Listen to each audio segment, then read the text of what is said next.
안녕하세요. 김태범, 이현섭의 하키 시그널 인사드리겠습니다. 저는 김태범이고요. 오늘도 이현섭 기자와 함께하겠습니다. 안녕하세요. 반갑습니다. 네. 하키 시그널은 저희 온도 스포츠에서 여러분과 함께하는 NHL 프로그램인데요. 지난주에 안내해드린 대로 앞으로 한 주간의 NHL 이슈, 경기 리뷰, 프리뷰 등을 중심으로 꾸며보겠습니다. 매주 월요일에 온도 스포츠 유튜브 채널을 통해서 여러분께 찾아갈 테니까요. 여러분 많은 관심과 성원을 부탁드리겠습니다. 자, 오늘 2회인데요. 하키 시그널. 오늘부터는 여러분이 주신 의견, 댓글을 좀 살펴보면서 소개도 해드리는 시간을 잠시 갖고 출발해 보겠습니다. 유튜브에 여러분들이 또 의견을 주셨는데 에드워드 많이 모셨습니다. 버펄로는 매번 리빌딩하다 끝날 듯 하셨고 로멜루 루카쿠 님이 특히 이번 시즌은 어려울 것 같네요 라고 답글 달아주셨네요. 버펄로 세이버스 지난주에 말씀을 드렸지만 올 시즌에도 좀 어려운 시즌이 되지 않을까 그렇게 예상이 되고 있습니다. 정곤킴 님이 하키 시그널을 통해서 아이스하키 팬들이 더 늘어났으면 하는 바람입니다 하셨고요. D.H.K 님이 하키 시그널 첫화 잘 봤습니다. 이번에 쿠팡에서 NFL 중계권 따와서 한국어 중계진으로 보셨는데 상당히 부러웠다고. 현지 해설도 찾아서 즐겁게 보는 편이지만 한국어 해설 들으니까 좋았다고 말씀 주셨어요. NHL도 해주기만 한다면 돈 내고라고 볼 텐데 아쉬움을 또 표해 주셨네요.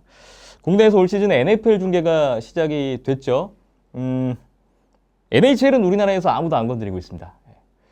아직까지는. 이렇게 되면은 NHL 중계는 올 시즌에도 우리나라에서는 어떤 방송사나 매체에서도 중계를 하지 않을 것 같이 보이는데 안 하려고 하는 방송사나 매체의 입장도 이해가 되긴 돼요. 워낙 시청률이 안 나와보죠. 네. 사실은 시청률도 그렇고 팬베이스도 사실은 국내 NFL이 굉장히 비인기 스포츠지만은 굉장히 이제 미국과의 그런 접점 같은 부분을 생각을 해본다면은 굉장히 많습니다. 은근히 이게 수면 위로 드러나지 않았을 뿐인데 생각보다 이 NFL 좋아하시는 팬분들이라든지 그다음 커뮤니티 같은 데서 또 이제 활동을 하시는 분들이라든지 이런 숫자가 굉장히 많아요. 그런데 사실은 NHL은 비할 바가 못 되죠, 아직은.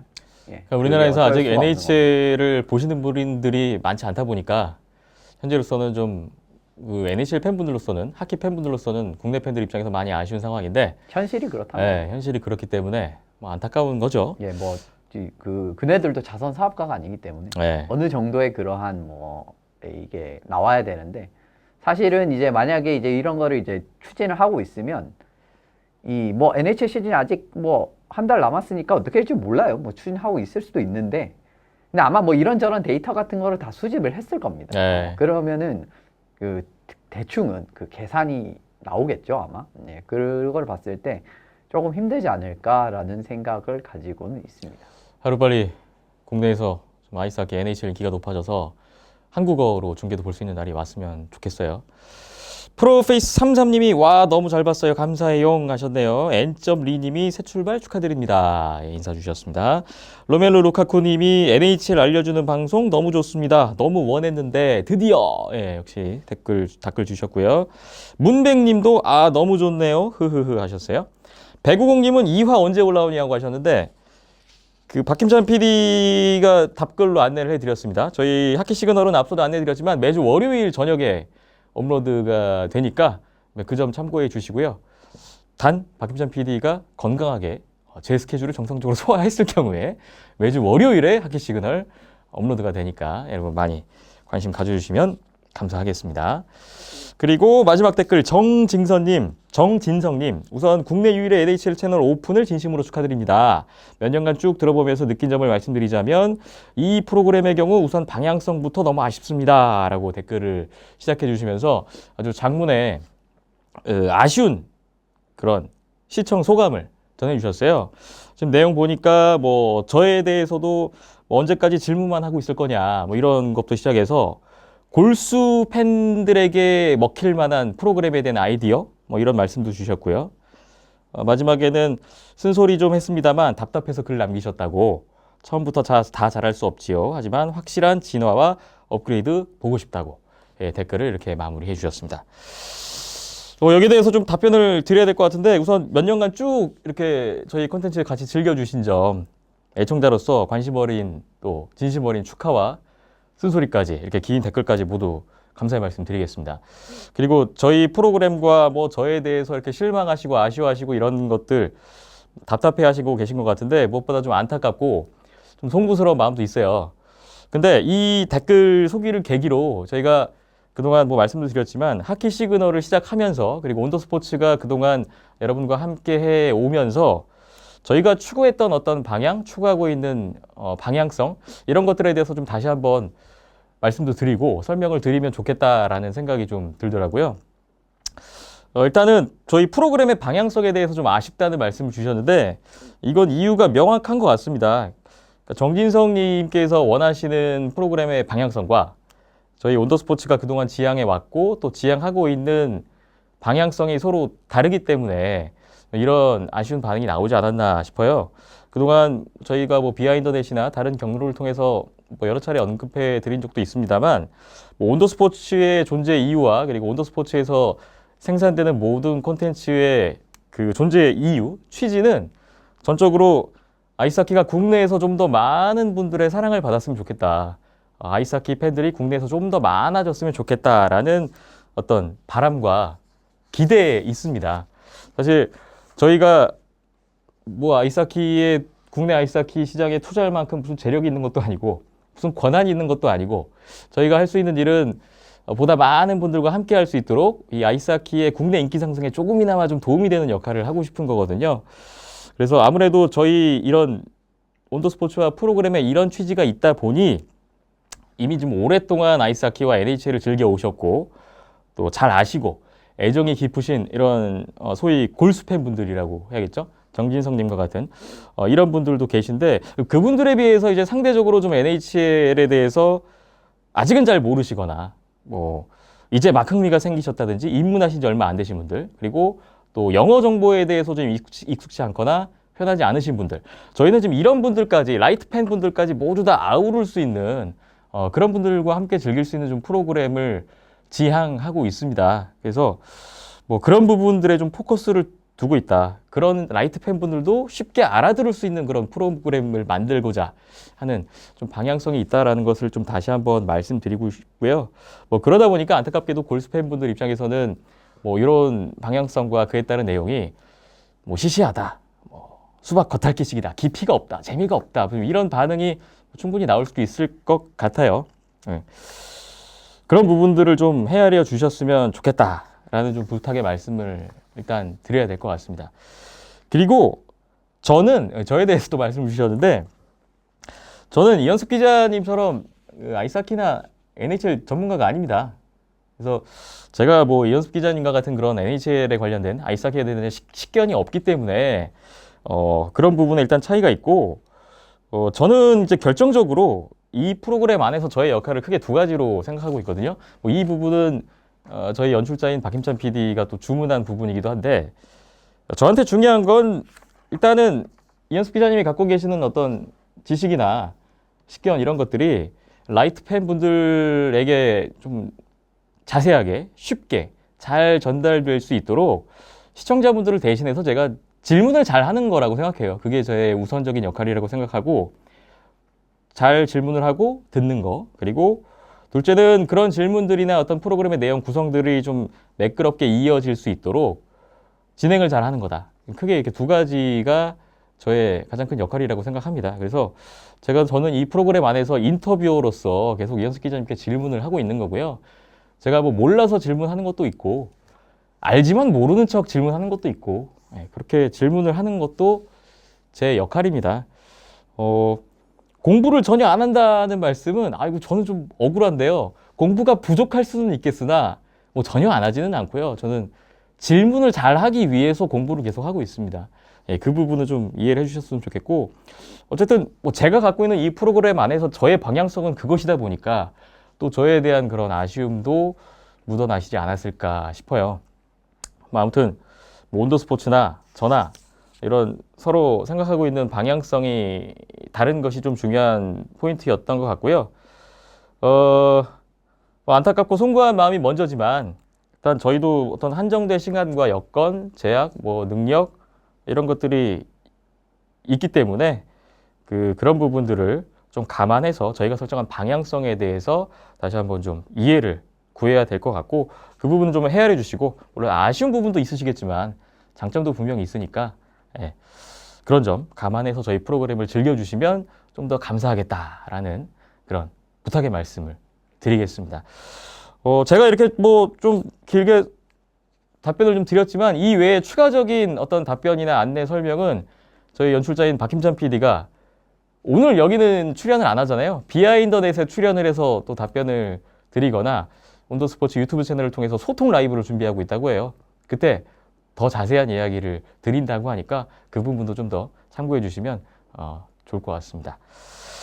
자, 이렇게 댓글 소개해 드렸고 지난 한 주 동안에 의견 주시고 응원과 격려를 보내주신 모든 분들께 감사의 말씀 드리겠습니다.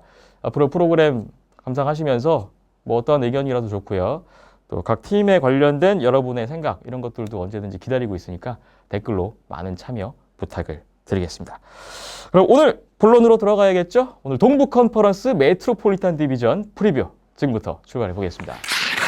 네, 내셔널 하키리그 NHL 2021-2022 시즌 프리뷰 두 번째 시간입니다. 오늘은 동부 컨퍼런스 메트로폴리탄 디비전 프리뷰를 준비해 봤습니다. 오늘도 이 메트로폴리탄 디비전 정규리그 예상 순위를 토대로 진행을 할 거고요. 예상 순위 8위부터 1위까지 역순으로 한 팀씩 올라가면서 진행을 해 보겠습니다. 예상은 예상일 뿐이다. 항상 말씀을 드리고 있죠. 네, 그 점 감안해서 또 함께 감상해 주시면 감사하겠습니다. 메트로폴리탄 디비전 역시 총 8팀이 되겠습니다. 8팀 안내를 해드리면 캐롤라이나 허리케인스, 콜럼버스 블루제이키츠, 뉴저지 데블스, 뉴욕 아일랜더스, 뉴욕 레인저스, 필라델피아 플라이어스, 피츠버그 펭귄스, 워싱턴 캐피털스까지 포함이 되어 있는 디비전입니다. 지난 시즌에 매스뮤추얼 이스트 디비전이었던 팀이 6팀이나 포함되어 있어요. 피츠버그, 워싱턴, 뉴욕 아일랜더스, 뉴욕 레인저스, 필라델피아, 뉴저지. 여기에 지난 시즌에 디스커버 센트럴 디비전 1위였던 캐롤라이나, 그 디비전 최하위였던 콜럼버스가 들어와 있는 격인데, 그러니까 지난 시즌 매스뮤추얼 이스트 디비전에서 보스턴하고 버펄로가 빠지고 캐롤라이나 콜럼버스가 들어갔다. 이렇게 보시면 될 것 같습니다. 사실 지난 시즌 돌이켜보면 이 매스뮤추얼 이스트 디비전이 굉장히 순위 판도가 치열했잖아요. 예, 그렇죠. 뭐 끝까지 이제 알 수 없는 이런 양상이었었고, 네. 특히 상위 4팀 같은 경우에도 이제 막 이제 엎치락뒤치락 하는 양상으로 이제 많이 펼쳐졌던 것 같은데, 사실 올해도 생각을 해보면 이제 보스턴급의 강팀이라고 할 수 있는 캐롤라이나가 들어왔고, 사실 어떻게 보면 조금 전력이 처졌던 버펄로와 이제 콜럼버스가 자리를 바꿨기 때문에 전반적인 양상 겹치는 작년과 비슷한 느낌이 될 가능성도 없진 않은 디비전인 것 같습니다. 지난 시즌에 치열했던 만큼 올 시즌에도 이 디비전이 좀 치열하게 흘러가지 않을까 그런 좀 기대감이 있는데요. 그런 기대감을 갖고 오늘 한 팀씩 올 시즌 어떻게 준비를 하고 있는지, 올 시즌 전력은 어떠한지 이현수 기자와 함께 이야기를 나눠보겠습니다. 메트로폴리탄 디비전 예상 순위 8위부터 출발해 보겠습니다. 최하위 예상 순위 8위는 뉴저지 데블스입니다. 뉴저지 데블스. 지난 시즌 한번 볼까요? 매스뮤추얼 이스트 디비전 7위를 기록했는데 전체 31개 팀 중에서 승점상 29위, 최하위권이었고요. 와일드카드 2위로 플레이오프에 진출했던 시즌이 2017-18 시즌이었는데 그 시즌을 제외한다면 이 메트로폴리탄 디비전에서 최근 7시즌 중에 6시즌을 7위 아니면 8위를 기록했습니다. 그러니까 뭐 거의 최하위권에 최근에 계속 있었다고 보시면 될 것 같고 어려운 시즌을 보냈던 뉴저지 데블스였습니다. 뉴저지 데블스가 올 시즌 글쎄요 팀을 떠난 선수들과 새롭게 합류한 선수들이 여럿 있는데 이 선수들 좀 비교해 보면 전력은 좀 강화된 느낌이 들거든요. 예. 괜찮은 영입들이 많아 보이는데요. 이 영입 자체는 일단 저는 괜찮았다라고 이제 말씀을 드릴 수가 있겠는데, 공격진에도 타타르 선수가 영입이 됐고, 그 다음에 수비진에 그레이브스, 해밀턴, 그리고 골리진에도 베르니에 선수가 들어왔죠. 이러면서 이제 어떻게 보면 1, 2라인에서 이제 활약할 수 있을 만한 선수들을 다수 영입을 했기 때문에 일단 이제 표면적으로 보이는 전력은 확실하게 상승을 했다. 이제 영입 자체는 나쁘지 않았다라고 말씀을 드릴 수가 있겠습니다. 네, 뭐 공격진 그리고 조나탄 베르니에 선수 거의 올 시즌에 주전을 맡을 수도 있는 그런 좋은 골리까지 들어온 모습인데 수비진에서도 좀 주목될 만한 역입이 있었어요? 예, 수비진이 사실 이제 더 이제 공격진이나 이제 골리진보다 더 큰데 어떻게 보면은 앞으로 조금 그 축으로 이제 삼을 만한 이제 이런 자원들을 많이 영입이 아니죠. 이제 2명만 영입을 했음에도 불구하고 이런 느낌의 이제 자원들이 들어왔다라고 볼 수가 있고요. 이제 대표적으로 이제 더기 해밀턴 선수를 말씀을 드릴 수가 있는데, 네. 뭐 가는 팀마다 거의 이제 토포 어떻게 보면은 1, 2라인 수비수의 역할을 하면서 이제 공격적으로 일단은 굉장히 큰 역할을 해줄 수가 있는 선수입니다. 네. 데블스의 상황을 본다면은 충분히 1, 2라인을 볼 수 있을 것 같고, 이러면 어쨌든 1라인의 해밀턴, 2라인의 수벤 이런 느낌으로 좀 축이 구축이 된단 말이에요. 그다음에 콜로라도에서 굉장히 좋은 수비적인 역할을 잘 했었던 라이언 그레이브스 선수도 트레이드를 통해서 영입을 하게 됐는데, 이 선수도 기본적으로 좀 부족한 수비적인 능력 같은 부분을 이제 커버를 할 수 있는 자원이기 때문에 굉장히 이제 보조 자원으로 이상적인 자원이거든요. 그래서 네. 그레이브스, 해밀턴 이렇게 영입이 됐고, 작년에 시겐탈러도 들어왔고 했기 때문에 전반적으로 수비진이 조금 더 이제 좀 돋보이는 게 사실입니다. 더기 해밀턴을 7년 6,300만 달러라는 큰 금액에 투자를 하면서 영입을 했고, 해밀턴이 뉴저지에 어떤 영향을 끼칠 것이냐는 올 시즌에 좀 가장 기대되는 부분 중 하나가 될 것 같습니다. 그리고 말씀 주신 라이언 그레이브스 선수도 지난 시즌 콜로라도에서 블록슛이 제일 많았던 선수고 또 히트 수도 두 번째로 많았던 선수니까 수비적인 부분에서 상당한 기여를 할 것으로 보이는데요. 사실 지난 시즌에 뉴저지 데블스 기록을 보면 파워플레이가 전체 28위, 페널티 킬링은 전체 31위 꼴찌였어요. 이번에 새로 영입된 자원들을 통해서 올 시즌에는 좀 이런 부분들이 좀 개선될 수 있을까요? 타타를 한 명 영입한 걸로 파워플레이가 아주 큰 폭으로 상승할 거라고는 기대하기 어렵거든요. 그런데 그레이브스 같은 경우에는 좀 페널티 킬링 적어도 한 유닛 자체는 안정화를 시킬 수가 있는 자원이기 때문에 제가 생각했을 때는 페널티 킬링은 작년보다 이제 확실하게 크게 이제 좀 좋아질 가능성이 있고요. 그래도 사실은 저는 어느 정도 좋아진다고 해서 예를 들면 뭐 톱 10에 든다든지 이렇게까지는 어렵겠지만 그래도 꽤 이제 좋아질 가능성이 크다라고 생각합니다. 더 이상 내려갈 데가 없으니까. 31위였으니까요. 예. 뉴저지 데블스 좋은 영입들도 꽤 있는 것 같고 지난 시즌보다는 한결 전력이 나아진 것 같기는 한데 뭐 그럼에도 불구하고 올 시즌도 지금 예상 순위 최하위권으로 놓은 이유는 무엇인지, 그렇게 예상하시는 좀 이유가 뭔지 여쭤볼게요. 아직은 그래도 좀 먼 길이라고 봅니다. 이제 그 중에 이제 하나 이제 짚어드릴 수 있는 부분이 공격진이 많이 젊어요. 뉴저지 데블스 공격진 자체가 평균 연령이 23.7세입니다. 23.7세. 예, 24세가 안 되거든요. 네. 그리고 이것도 타타르가 30살이기 때문에 그나마 좀 올라간 느낌이고, 이번에 새로 들어온 토마시 타타르 선수가 30살인데 공격수들 중에 나이가 제일 많습니다. 그렇습니다. 제일 많은 축에 속하는 선수이기 때문에 이 정도로 이제 젊은 공격진을 갖추게 됐고, 물론 이제 이 선수들이 자원 자체는 굉장히 좋은 자체인 분명해요. 히시어 선수 그리고 휴즈 선수 작년에도 뭐 괜찮은 활약을 올렸고 아주 이제 뭐 기량이 100% 이제 부합되진 않지만 그래도 이제 조금씩 좋은 모습을 보이고 있고 정착을 해 나간다는 말씀입니다. 그리고 작년에 자하, 샤랑고비치, 그 다음에 브라트, 우드, 쿠오카넨 뭐 이런 자원들까지 모두 이제 공격에서 이제 꽤 이제 힘을 실어주는 모습을 보여줬단 말이에요. 그러면서 어린 자원들이 공격진 전반적으로 이제 안정적으로 자리를 잡기 시작을 했다. 성장이 이제 이어지고 있다라는 부분은 어떻게 보면 뭐 오타와와 비슷하게 좀 젊은 이제 선수진에 대한 힘을 좀 이제 어떻게 보면 볼 수 있는 이런 장면이라고 할 수가 있는데, 그래서 좀 문제 같은 경우에는 아직 히시어나 휴즈가 기대치의 100% 성장한 모습은 아닙니다. 이 두 선수가 1, 2라인 센터를 맡긴 하겠지만은 어느 팀에도 확고한 1, 2라인 자원이라고 할 수 있겠습니까? 라고 물어보면 사실 아직까지는 그 정도가 아니거든요. 그렇기 때문에 약간은 아직까지 이제 좀 전력적으로 좀 부족한 부분. 그러니까 이게 아직 성장이 덜 됐다라는 거죠. 그런 부분이 있고요. 그리고 전반적으로 빠른 선수들이 굉장히 많습니다. 이번 이제 뉴저지 데블스 공격진. 그래서 한번 기세를 타면 굉장히 무서울 가능성이 있긴 한데요. 근데 꾸준하지 못한 경기력이라는 부분은 젊은 선수들은 좀 피할 수 없는 숙명이라고 볼 수가 있어요. 그래서 아무래도 이러한 양면, 동전의 이제 양면과 같은 그러한 이제 경기 양상이 아마 올 시즌에도 이제 뭐 좋은 쪽이 나왔다, 나쁜 쪽이 나왔다 그러지 않겠습니까? 그러니까 이제 표면적으로 기복이 클 수밖에 없다라고밖에 말씀을 드릴 수가 없기 때문에 저는 이제 데블스가 아직은 조금 더 이제 이 선수들이 한 2, 3년 정도 더 있어야 되지 않을까라는 생각이 드네요. 말씀은 이제 아직은 시간과 경험이 좀 더 필요하다. 좀 이렇게 좀 요약을 해야 될 것 같고요. 하지만 이 젊은 선수들이 분위기를 한번 탄다면 또 좋은 시기를 만들 수 있는 힘은 있을 것 같아요. 그런 부분들을 좀 한번 기대를 해 봐야 될 것 같은 뉴저지 데블스의 올 시즌이 될 것 같습니다. 다음 순위 넘어가 보겠습니다. 메트로폴리탄 디비전 예상 순위 7위를 발표합니다. 7위는 콜럼버스 블루재킷입니다. 콜럼버스 블루재킷. 지난 시즌에는 디스커버 센트럴 디비전에 속해서 최하위 8위로 끝났죠. 31개 팀 중에서 승점상 28위. 뉴저지 바로 위에 있었습니다. 지난 시즌 끝으로 존 토토렐라 감독이 6년 만에 팀에서 떠났고요.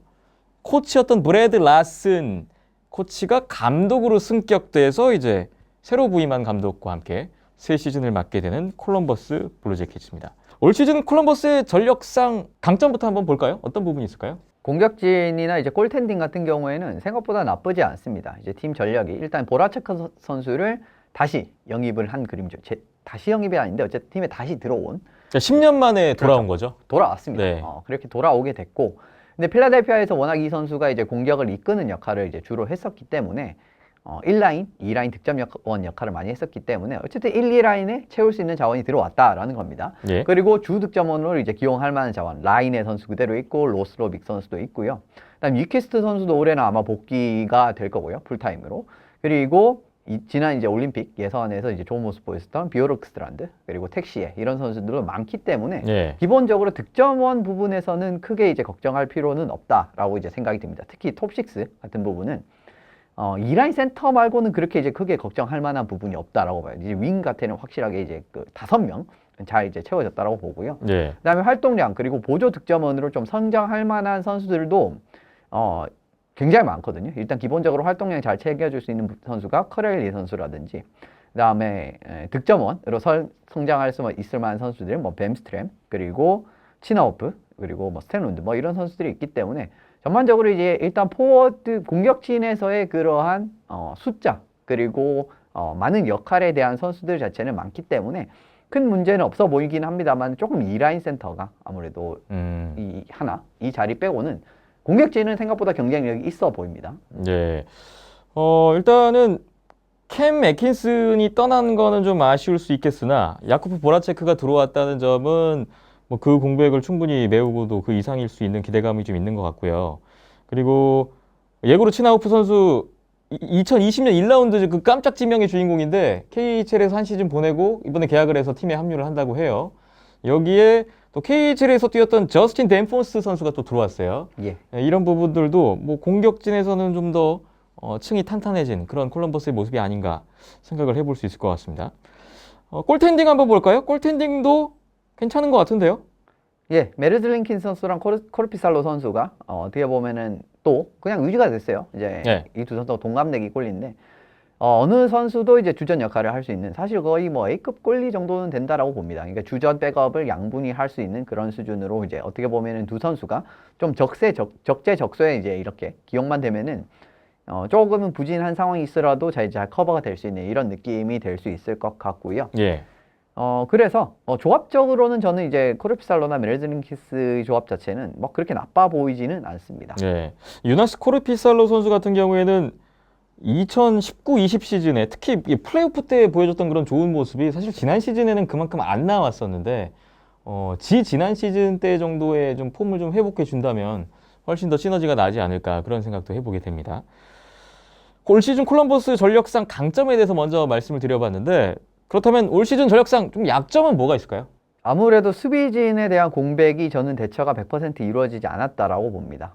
떠난 선수들이 있죠. 이제 세스 존스 선수와 이제 다빗 사바르 선수가 작년에 이제 굉장히 큰 역할을 했었던 선수지만 이 선수들이 모두 이제 팀을 떠나게 됐죠. 예. 존스 선수 같은 경우에는 이미 이제 재계약을 하지 않겠다라고 선언을 했기 때문에 팀 입장에서는 이제 트레이드를 피할 수 없었던 그런 상황이라고 볼 수가 있고 사바르 선수는 이제 플레이오프 때 좀 막판 푸시를 하려고 하는 템파와 이제 트레이드를 통해서 뭐 1라운드도 받아오고 이런 식으로 나쁘지 않은 이제 대가를 받아왔기 때문에 어쨌든 두 선수가 떠나갔다라는 거는 이제 부정할 수 없는 부분입니다. 예. 그래서 근데 이제 이 두 선수가 톱6, 톱4에서의 활약을 보신다면은 1라인, 2라인 수비진에 굉장히 중요한 역할을 했던 두 선수란 말이에요. 근데 이 두 선수에 대한 그 빈틈을 메울 만한 당장 이 전력의 공백을 메울 만한 급의 영입이 안 됐다라는 겁니다. 물론 이제 보크비스트라는 굉장히 이제 앞으로가 그 유망한 좋은 수비수를 받기는 했습니다만은 제이크 빈도 들어왔죠? 수비수 그렇습니다. 보강 쪽에서는. 그래도 아직까지 이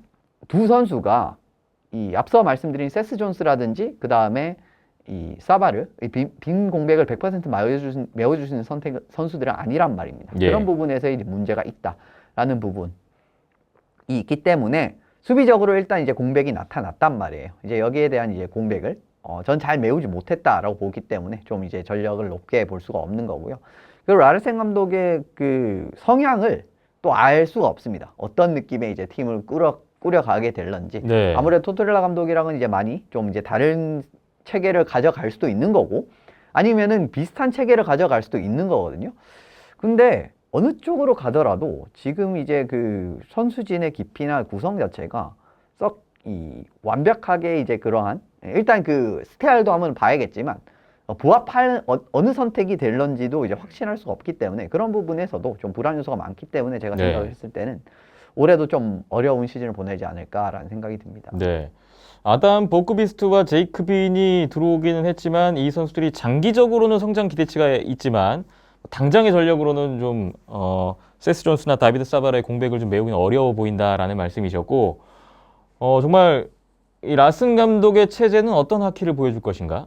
며칠 전에 스티븐 메카시 코치가 또 새로 들어오면서 코칭 스태프도 또 개편했다는 소식이 있었어요. 좀 변화가 큰 코칭 스태프의 구성인데 이게 어떤 하키로 나타날 것인지 뚜껑을 열어봐야 알 것 같습니다. 이 부분 상당히 궁금해지는 콜럼버스 블루 재킷입니다. 메트로폴리탄 디비전 프리뷰하고 있는데요. 이제 예상 순위 6위로 가보겠습니다. 올 시즌 예상 순위 6위는 뉴욕 레인저스입니다. 뉴욕 레인저스 지난 시즌에 매스 뮤추얼 이스트 디비전 5위로 플레이오프에 못 나갔던 팀인데요. 최근 한 3년, 4년 동안에는 이 메트로폴리탄 디비전에서 계속 하위권을 맴돌았어요. 지난 시즌 말미에 부사장, GM 다 하임됐고 여기에 데이비드 퀸 감독 등 해서 코칭 스태프 다 나갔습니다. 그렇게 된 후에 올 시즌에 제러드 갤런트 감독이 새롭게 부임을 했기 때문에 이 레인저스도 올 시즌을 맞이하는 어떤 분위기와 각오가 완전히 좀 새롭지 않을까 그런 생각을 해보게 돼요.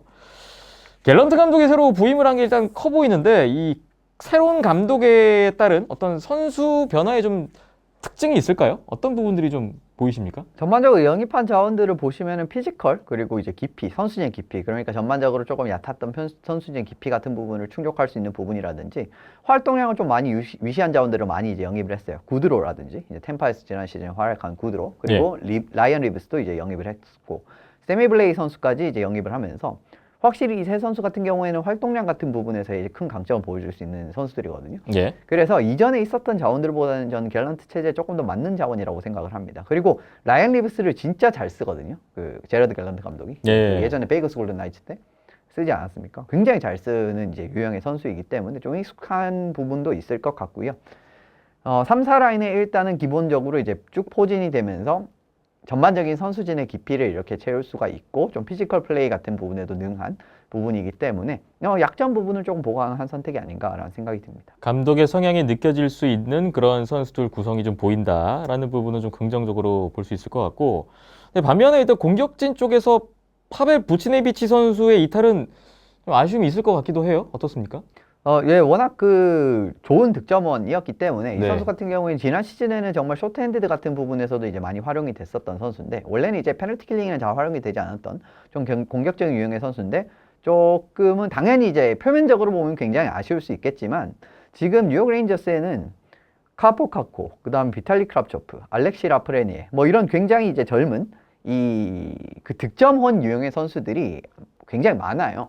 그래서 이제 굳이 잡을 필요가 없었다라고 저는 판단을 한 것 같습니다. 그래서 좀 약점이라고 할 수 있는 좀 피지컬, 이제 활동량 부분을 좀 이제 더할 수 있는 블레이를 영입을 하자라는 이제 이러한 선택을 했던 것 같습니다. 그렇군요. 그렇다면 이번에는 수비진 한번 보겠습니다. 올 시즌 레인저스의 수비진은 어떻게 보십니까? 수비진 같은 경우에도 네메트, 타이널디 같이 좀 베테랑 자원들을 좀 많이 더했습니다. 그런데 이런 부분이 좀 경험 같은 부분을 더하는 자원이라고 볼 수가 있어요. 이제 기본적으로 이 선수들이 좀 나이도 많은 편이고 좀 이제 리그 경험이 좀 많고 둘 다 이제 29살의 선수들이거든요. 리그 경험도 많고 좀 수비진의 안정감 같은 부분을 좀 더해줄 수 있는 자원들이기 때문에 어떻게 보면은 그 약점 같은 부분을 이 부분에서도 저는 좀 더했다라고 볼 수가 있을 것 같습니다. 전반적으로 레인저스 수비진도 굉장히 젊거든요. 린드그렌, 폭스, 그 다음에 밀러 이런 이제 주축 자원들을 이제 포함을 했을 때 다들 이제 23살, 21살 굉장히 어린 자원이기 때문에 좀 경험을 더하자라는 부분을 생각을 한 영입이라고 볼 수 있을 것 같네요. 네. 자, 올 시즌 레인저스의 전력에 대해서 말씀을 나누고 있는데요. 이현숙 기자님이 올 시즌 뉴욕 레인저스에 대해서 뭔가 좀 가장 염려스러운 부분이 있으시다고요? 예.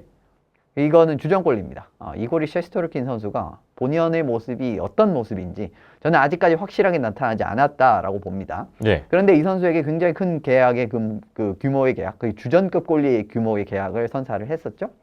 이러면서 조금은 레인저스가 물론 이제 셰스토르킨 선수를 제가 이제 그 스카 시절부터 굉장히 많이 지켜봐 왔습니다만 예. 굉장히 좋은 골림은 분명합니다.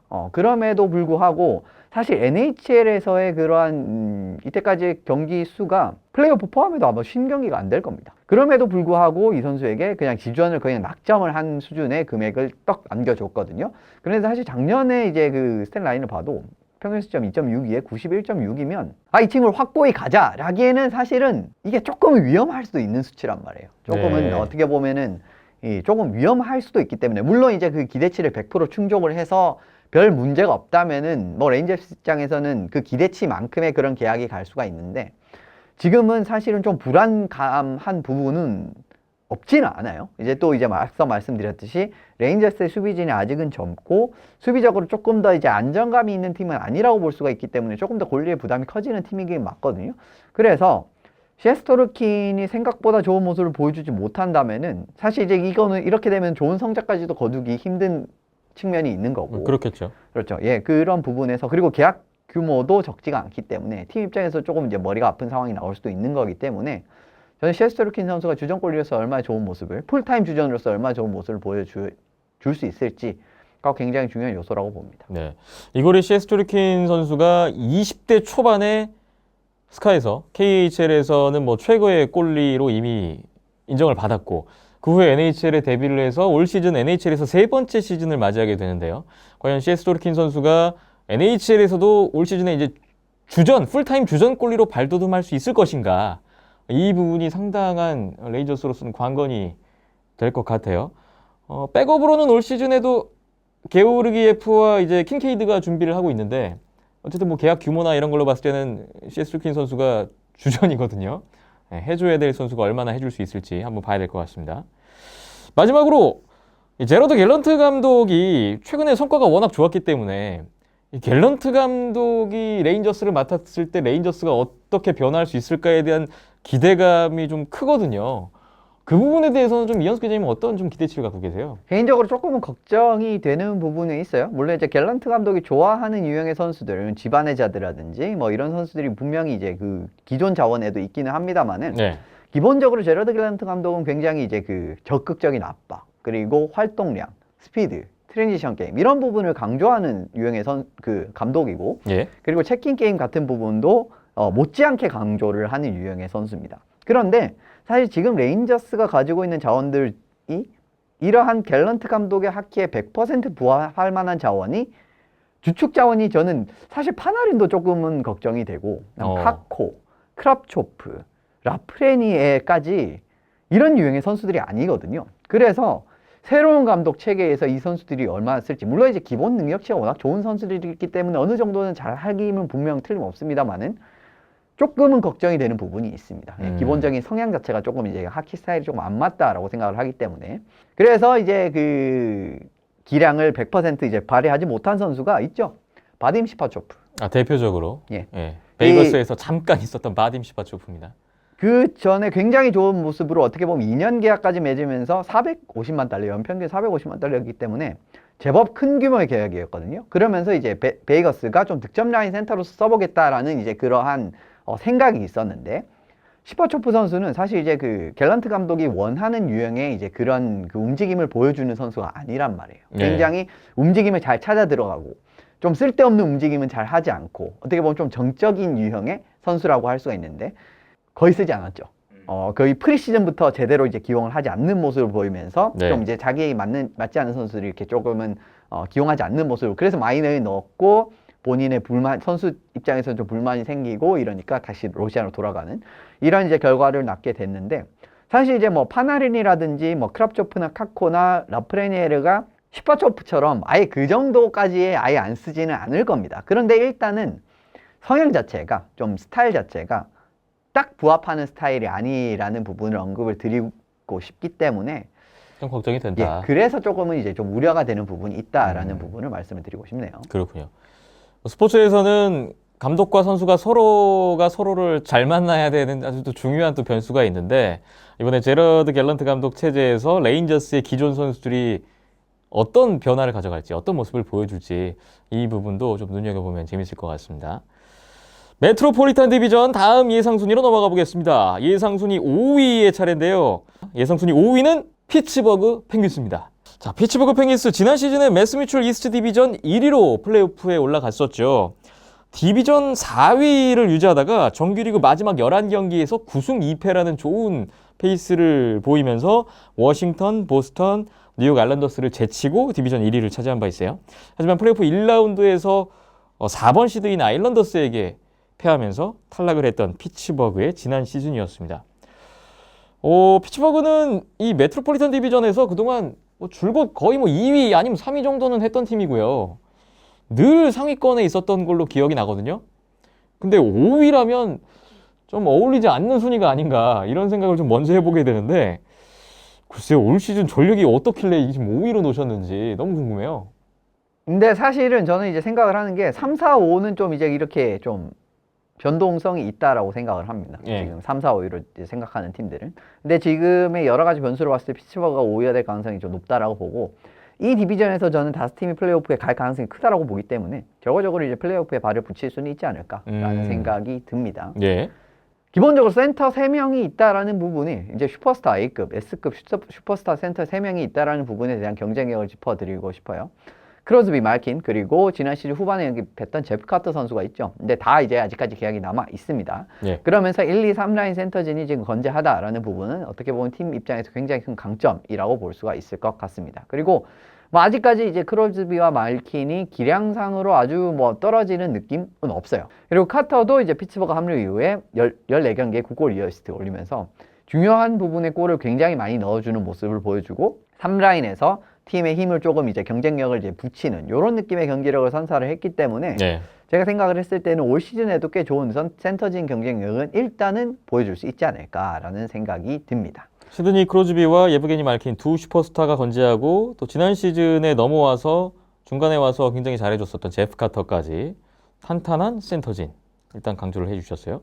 자, 피츠버그 그렇다면 이 피츠버그를 5위에 놓으신 좀 상대적으로 좀 뒷순위에 놓으신 배경이 뭔가를 여쭤보지 않을 수 없는데 5위로 예상한 어떤 전력 약화 부분이 좀 있을 것 같거든요. 어떤 게 있을까요? 저는 수비진이나 골텐딩이 아직까지 확실하게 이 팀이 굉장히 이제 어떻게 보면은 좀 강팀으로서의 자질이 있는지가 점점 조금 물음표가 드는 좀 느낌이 든다라고 볼 수가 있을 것 같습니다. 그러니까 수비진 중간 자원이라고 할 수 있는 선수들이 메시슨, 머리노, 그다음에 페테르손 이런 선수들이 있는데 사실 경기력이 아주 나쁜 편은 아니거든요. 그런데 다른 팀들이 어떻게 보면은 1, 2라인의 수비진이 일단 기본적으로 굉장히 공고하거나 아니면 1, 2, 3라인이 전반적으로 쭉 이제 좋은 모습을 보여주는 이제 이런 경기력을 가지고 있는데 그런 팀들과 비교했을 때 이 수비진이 아주 경쟁력이 있나라고 하면 저는 그렇다고 말씀을 드리지는 못하겠습니다. 이런 부분의 약점. 그리고 르탕 선수도 사실은 이제 굉장히 나이가 많아졌기 때문에 예전만큼의 그러한 수비진에서의 경기력이 안 나오거든요.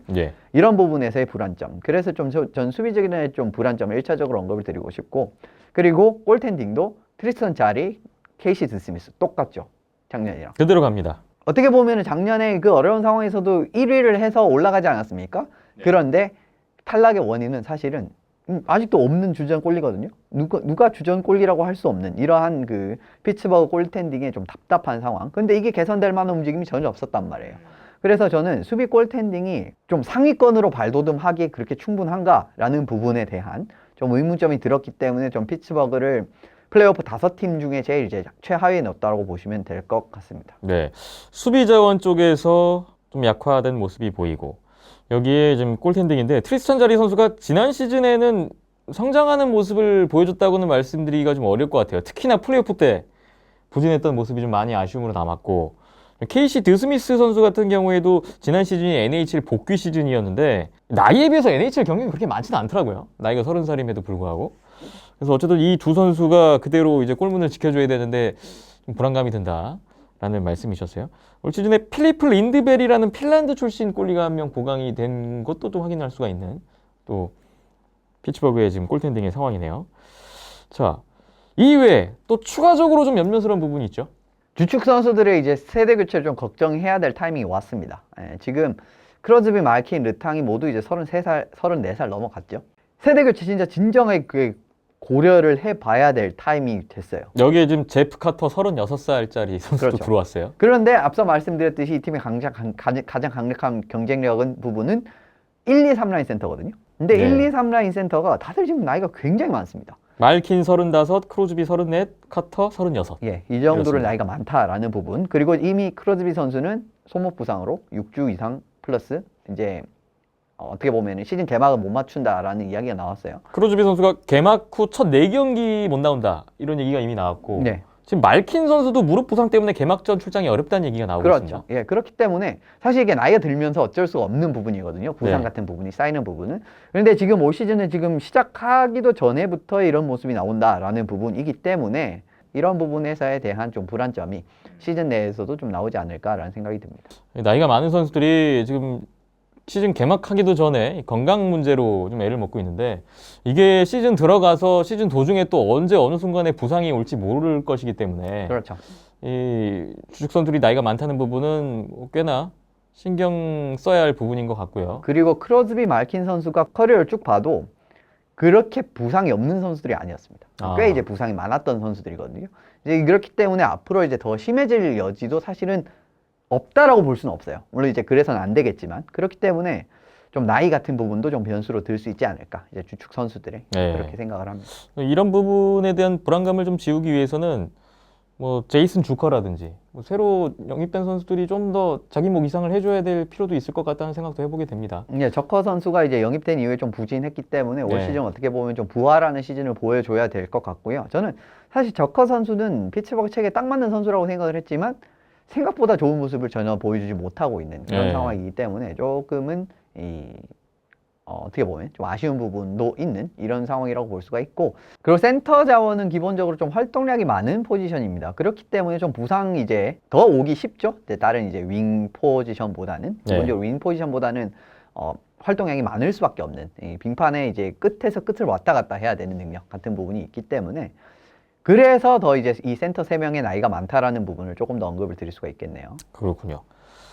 아까 이 디비전에서 5위까지는 플레이오프에 갈 수 있을 것 같다라는 말씀을 하셨지만 디비전 5위면 사실 플레이오프행을 장담하기가 어렵거든요. 좀 위태로운 순위인데 그래도 피츠버그인데 설마 플레이오프를 못 갈까? 이런 생각도 좀 들기도 듭니다만 어쨌거나 좀 다소 위험할 수도 있는 시즌이 될 수도 있겠다. 말씀 드리면서 좀 그런 생각을 해보게 되는 피츠버그 펭귄스의 올 시즌이 될 것 같습니다. 디비전 예상 순위 5위였습니다. 다음 예상 순위 4위로 넘어가 보겠습니다. 예상이긴 하지만 이 팀의 4위도 좀 저로서는 좀 어색한 순위인데 예상 순위 4위는 워싱턴 캐피털스입니다. 워싱턴 캐피털스가 지난 시즌에 매스뮤추얼 디비전 2위로 플레이오프에 올라갔었습니다. 최상위권 경쟁팀들 중에서 가장 오랫동안 디비전 1위를 유지해왔던 팀인데 정규리그 마지막에 가서 이제 피츠버그에게 1위를 내주는 그런 워싱턴이었어요. 플레이오프 1라운드에서 보스턴에게 1차전 승리 후에 내리 4패. 1라운드에서 탈락을 하면서 2018년 우승 이후에 최근 3년 연속 플레이오프 1라운드에서 탈락했던 워싱턴 캐피털스였습니다. 자, 일단 워싱턴이 공격진에서는 그다지 좀 변화가 없는 것 같아요. 뭐 주축 자원들 그대로 가네요. 예, 뭐 사실 큰 유출 없이 유지됐다라고 보는 게 맞는 것 같습니다. 기본적으로 이제 전반적인 전략이 모두 비슷한 힘을 보여줄 수 있는 1, 2라인. 사실 이게 이제 워싱턴의 가장 큰 경쟁력이라고 자주 언급을 드린 바가 있죠. 오베치킨, 백스트램, 오시, 만타, 쿠즈네초프, 윌슨. 이 6명이 어떤 조합을 짜서 나와도 굉장히 이제 그 좋은 경기력을 펼치기 때문에 만약에 A라는 조합이 좀 부진했을 때 B라는 조합을 이제 테스트를 해도 굉장히 경기력이 이제 안정된 경기력이 뽑혀 나오는 이런 수준의 굉장히 좋은 이제 1, 2라인을 볼 수가 있고요. 공격 1, 2라인입니다. 그리고 이제 3라인 센터 LA를 하면은 굉장히 NHL급에서는 이 이상적인 3라인 센터라고 볼 수가 있고요. 라비올레 체제에서 경기력 다시 회복한 셰리, 그리고 4라인의 하겔린, 다우드, 해서웨이는 굉장히 이제 역습 같은 부분에서 이제 탄탄한 경기력을 이제 선사를 할 수 있는 자원이기 때문에 네. 사실 이 자리에는 예전에 이제 라이프치히 선수가 있었는데 나가게 됐죠. 이게 근데 라이프치히 선수랑 이제 호흡을 맞출 때가 사실 경기력은 조금 더 좋았지만은 그래도 다우드 해서웨이 하겔린 정도면 저는 굉장히 좋은 사라인이라고 봅니다. 이제 이런 부분은 역습에서 굉장히 위험한 찬스를 만들었을 때 마무리할 수 있는 능력을 어느 정도 굉장히 크게 기대할 수 있을 만한 부분에서의 공격적인 조합 자체는 굉장히 좋다라고 말씀을 드릴 수가 있을 것 같고요. 여기에 또 지난 시즌에 트레이드로 데려와서 괜찮았던 앙토니 만타도 그대로 있습니다. 그죠. 만타 선수도 그대로 있고 왜 이제 그 비슷한 느낌으로 이제 짤 수 있냐라고 보면은 만타랑 이제 어떻게 보면 윌슨 선수는 장신의 파워포드 그 자원 자체로 플레이 스타일이 유사하다고 볼 수가 있는데 네. 센터는 백스트램, 쿠즈네초프가 딱딱 1, 2라인에 버티고 있고 그리고 좀 득점형 같은 부분에서 좀 힘을 실어줄 수 있는 오베치킨이기 때문에 이 조합이 좀 유동적으로 이제 갈 수 있다라고 말씀을 드린 거예요. 그리고 수비진 같은 부분은 사실은 좀 피지컬에서 강점을 보여줄 수 있는 하라, 딜런 이런 선수들이 다 나갔습니다. 지데노 하라, 브랜던 딜런 유출이 있습니다. 그렇습니다. 그렇긴 한데 사실은 어떻게 보면은 좀 수비진도 그 라비올레 감독의 하키 스타일 자체가 수비진 선수들로 굉장히 압박에 적극적으로 가담을 하고 수비도 파고분반을 열심히 해야 되고 그 다음에 공격에 적극적으로 가담을 하고 이런 부분이 굉장히 돋보이는 이제 전술적인 모습을 보여주는 감독이거든요. 네. 그래서 작년에 드미트리 올로프 선수가 이 체제에서 굉장히 좀 많이 빛을 봤다라고 저는 생각을 하는데 하라나 딜런 선수들은 이런 부분에 기여치가 높은 선수들이 아니기 때문에 빠진 부분이 생각보다는 큰 데미지로 나타나지 않을 가능성이 있어요. 네. 그래서 저는 뭐 이 공백 자체는 그렇게 나쁘지는 않다라고 봅니다. 네. 이번에 수비진에서 들어온 선수들은 이제 맷 어윈이 보이고요. 그리고 미알 캠프니가 복귀한다고 해요. 그렇죠. 캠프니 선수의 복귀도 이제 하나 더 짚어드리고 싶은 부분인데 1, 2라인 보조의 역할로는 굉장히 이상적인 역할을 잘 수행을 해줄 수 있는 선수입니다. 근데 최근에 굉장히 부상이 많았기 때문에 좀 경기력적인 측면에서 조금 이제 걱정이 되는 부분이 있지만 저는 이 선수가 2018년에 워싱턴이 우승할 때 굉장히 큰 역할을 차지했던 선수라고 제가 생각을 하거든요. 이제 그 중간에서 어떻게 보면은 그 보조적인 역할을 굉장히 잘 수행을 했기 때문에 그리고 캠프니 선수가 그러니까 복귀를 하면은 경기력만 제대로 이제 복귀가 된다면 저는 상당히 좋은 조합도 이제 구축이 될 거라고 봅니다. 또 공격적인 유형의 선수들에 대한 뒷받침 자원 역할로도 이 캠프니 선수의 기대치가 상당히 크기 때문에 이 선수의 복귀도 팀 입장에서 굉장히 중요한 변수가 되겠네요. 예. 그런데 워싱턴 캐피털스 이 팀도 지금 올 시즌 같은 경우에 골텐딩 쪽에 물음표가 있으시다고요? 삼손호프 선수가 이게 저는 이 홀로서기 첫 시즌이었거든요. 지난 시즌이. 어떻게 보면은 그 홀트비 선수의 이제 그 뒤를 이어서 주전으로 낙점된 자원이지 않습니까? 그런데 그런 모습을 전혀 보여주지 못했습니다. 지난 시즌에. 사실 플레이오프 때도 믿음직한 모습이 나오지 않았고요. 그 굉장히 치명적인 실수를 보스턴전에서 하면서 맞습니다. 흐름이 딱 깨지는. 그래서 오베치킨 선수가 굉장히 그 러시아어로 화를 내는 그런 장면도 이제 카메라에 찍혔었는데 그만큼 어떻게 보면 큰 실수도 했었고 작년은 사실은 삼손호프 선수의 기억에서 지우고 싶었을 시즌이었을 거예요. 분명히. 주전 골인데 19경기밖에 못 뛰었어요. 그렇습니다. 이게 사실은 지난 시즌에 삼손호프 선수가 오프 시즌에도 굉장히 이제 큰 사고로 인해서 복귀에 사실 어떻게 보면 맞추지 못했고요. 이런 부분에서 좀 경기력을 유지할 수 없는 측면이 하나 있었고 그리고 코로나 중간에 감염이 되고 이런 부분에서 정말 또 앞서 말씀드린 그 플레이오프 실수까지 완전히 기억에서 지우고 싶을 그런 시즌이었으면 분명하거든요. 근데 어쨌든 올 시즌은 이제 새롭게 이제 출마를 하죠. 그리고 바네체크라는 어쨌든 백업 자원이 있는 거는 사실입니다만은 그래도 주전으로서 이제 삼손호프가 해낼 수 있다라는 부분. 어떻게 보면 한 60대 40에서 한 60 정도의 수준을 삼손호프가 보여줘야 되는 부분이고 그러니까 주전에 80경기에서 60% 이상을 삼손호프가 소화를 해줘야 되는 좋은 경기력으로 소화를 해줘야 되는 상황이라고 보고요. 이 선수가 메탈루르크 마그니토고르스크에서는 굉장히 잘했던 선수였거든요. 이제 그런 모습을 기대를 하고 어떻게 보면은 미래로 낙점을 했다라고 볼 수가 있는데 캡스가 어쨌든 오베치킨 선수의 그 시대가 끝나기 이전에 컵을 한 번 더 들 수 있는 찬스가 올 가능성이 있단 말이에요.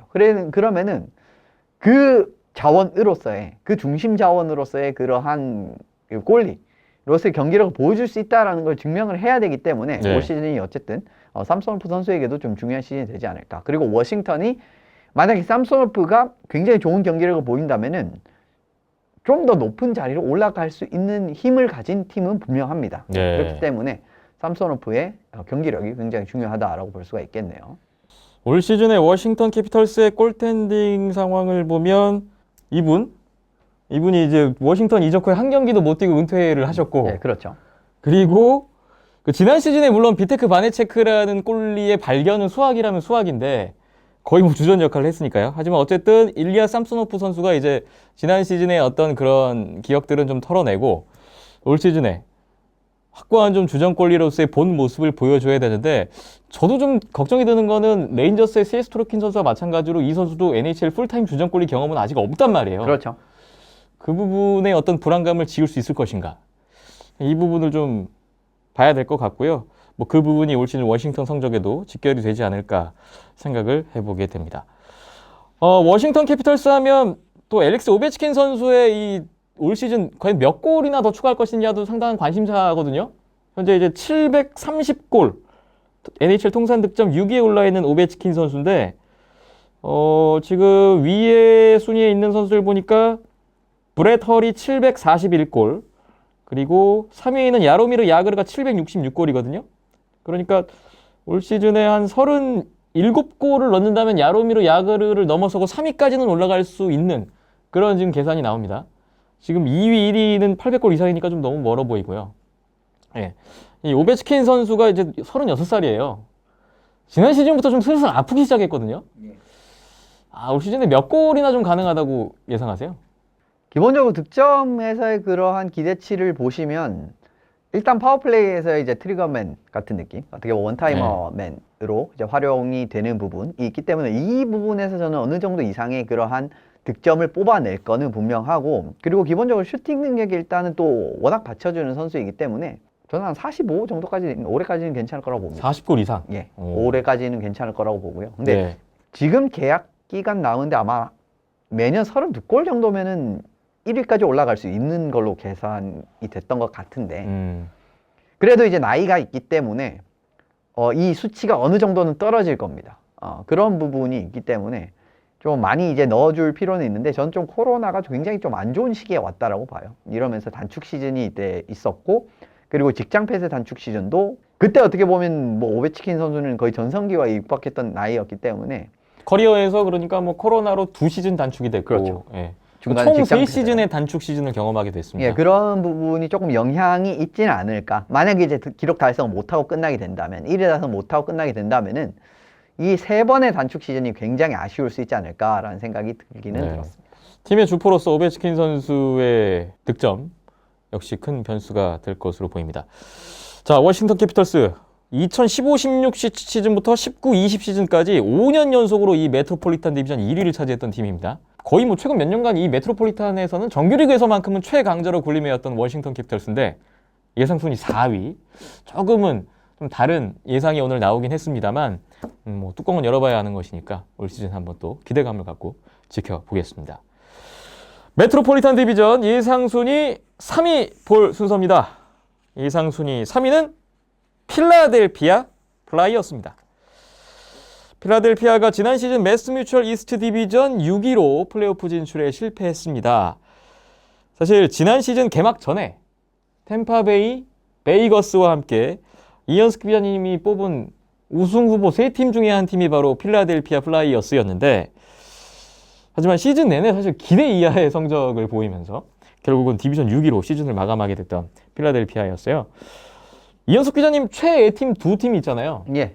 캐나다에 오타와가 있다면 미국에는 필라델피아 플라이어스가 있습니다. 예, 그렇습니다. 뭐 사실은 원래는 이런 좋아하는 팀 같은 경우에는 그 연고지가 돼야 되는 게 맞는데, 살고 있는 동네 팀이 돼야 되는 게 맞는데, 제가 미국이나 캐나다에 주재하고 있지 않다 보니 저는 2팀을 골랐다라고 보시면 될 것 같고요.